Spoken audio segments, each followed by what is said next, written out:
Васим и неговият приятел се опитват да развалят всичко направено от жълтия дракон. Не бива да се сражават сами. Ролан, трябва да им помогнеш. Аз ли? Трябва да им помогнеш. За това трябва воля. Спомни си родителите си, смъртта, разрушенията.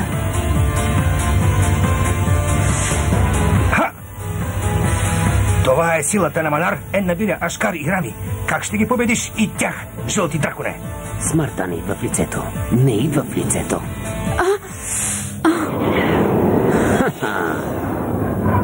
Тимур, зад теб!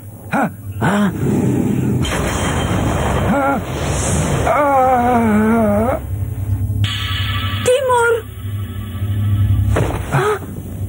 Тимур! Те ме призовават.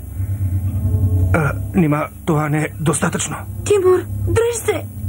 Васим, добре ли се справих с задачата си? Успях ли да ти помогна? Можеше да направиш още повече. Според теб, промених ли се? Ти си прекрасен човек. Васим, вече мога ли да умра спокойно? Очаква го.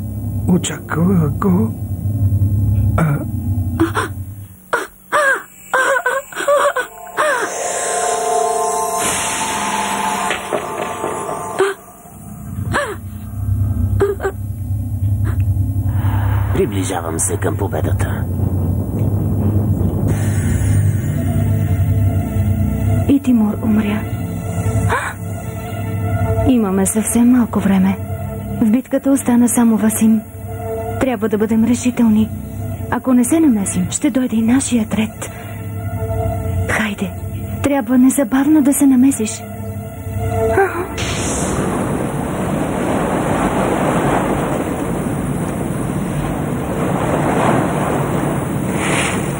Когато ми се роди дете, ще го науча да плува тук, в тези води. Обичаш ли морето? Водата кара душата да пее. Тя не е изпратена от Бога. Колко ще е хубаво да се съхрани това благо Божие. Водата е живот. Прекрасно е. Ела по-близо до водата.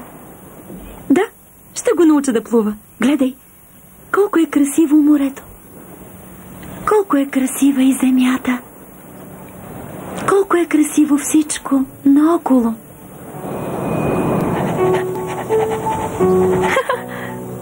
Това куче прилича на Ашкар, но не говори. И въпреки това е чудесно.